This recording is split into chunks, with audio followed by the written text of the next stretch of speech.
Баршаларыңызға қайырлы күн. Бүгін сіздермен өте дәмді, үйде бар заттармен қолжетімді салат дайындайтын боламыз.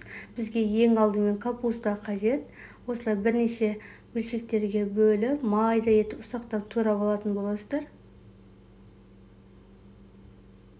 Содан соң қиярымызды да дәл солай ұзын етіп турап алатын боламыз. Барлығын бірдей формада турасаңыздар өте әдемі көрінеді. Содан соң қызанағымызды дәл солай турап шығатын боламыз. Видеода көрсетілгендей.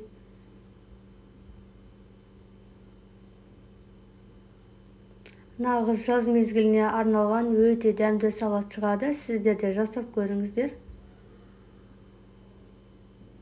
Витаминге толы, өте пайдалы салат. Келесі кезекте жұмыртқамызды суға пісіріп, осылай бірнеше бөлшектерге бөліп, ұзыннан турап алатын боламыз. Жұмыртқамен өте тойымды, дәмі ерекше шығады. Барлығын осылай бір ыдысқа салып алдық. Енді банкадағы кукурузымызды салатын боламыз. Өте керемет болып шығады.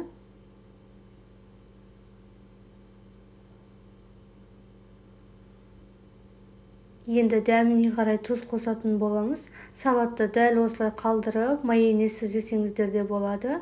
Мен кішкене майонез қосып, араластырып алдым.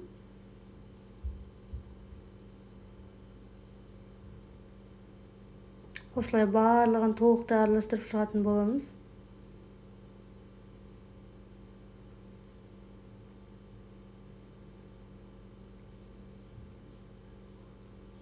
Мен майонез қосып, осылай тағы да толықтай араластырып шықтым.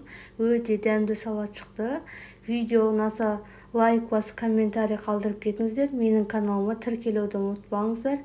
Менің салатым дайын, өте дәмді шықты.